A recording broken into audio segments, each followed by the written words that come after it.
东西方传说中的死神与黑白无常有何不同呢？黑白无常，阴间的神秘兄弟。想象一下，深夜的寂静中，两个身着古代官衣的神秘影子缓缓出现，这就是黑白无常，被誉为阴间的使者。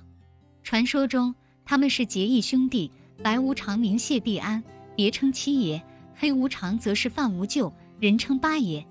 两人生前因一场突如其来的洪水悲剧相继丧生，死后被阎王爷任命为游走人间与阴间的使者，承担着带领灵魂归位的重任。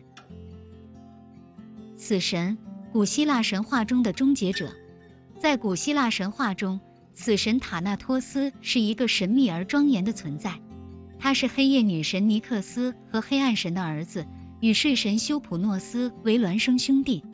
塔纳托斯生而为神，自幼便担负着引领灵魂归位的使命。他身穿黑色斗篷，手持镰刀，象征着生命的终结与灵魂的收割。东西方灵魂引导者的独特之处有两点：一、外观与装备。黑白无常，他们的标志是高高的帽子和手中的脚镣手铐，专门用来捕捉游荡的鬼魂。死神塔纳托斯以其黑色斗篷和手中的巨大镰刀为标志，象征着无情的死亡与永恒。二、同事与角色。黑白无常与他们并肩作战的还有牛头马面和判官，如钟馗、魏征等，共同管理鬼魂的审判和轮回。死神塔纳托斯的伙伴包括冥河摆渡人卡隆和3位冥界判官，他们共同审判灵魂，决定其最终归宿。神秘的东方，古老的西方，在这两个文化的故事中，黑白无常与死神各有其独特魅力，引领着人们对于生命、死亡与归宿的深刻思考。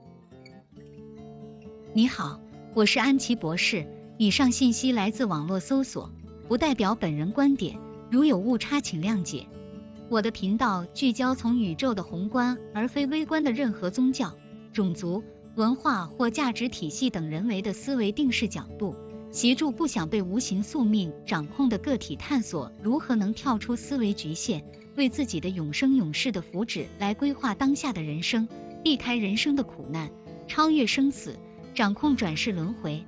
所以我会选择有代表性的真实人物、事件、现象等贴近生活的例子作为入门基础，同时利于日后拆分和剖析技术要点，解答实际应用中的技术难点，以便大家能最轻松地掌握自动导航超心理技能。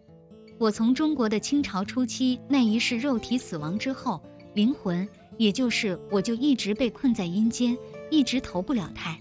从出生起，对死亡恐惧就一直影响我的整个人生。我再也不想落入阴间了，所以我活着的时时刻刻都在研究如何去破解这个迷局。我不仅成功破解了秘密，而且无时无刻都在精益求精的在日常生活中运用这个技术，并从中积累尽可能多的心理能量，以备万一之需。假设你的大脑自动导航功能被激活了，你也能突破人体阿拉耶识的默认值，不会像无数的修行人那样，穷其一生诵经、打坐、求神拜佛，临了还不知道这种特殊的窍门。人生无常，死亡可能就在意想不到的瞬间。你是否一开始训练自己灵魂瞬间出窍，并逃脱死神之手的能力了？欢迎大家在留言栏讨论。如果喜欢我的视频，别忘了订阅这个频道，分享和点赞，不喜勿喷，非常感谢。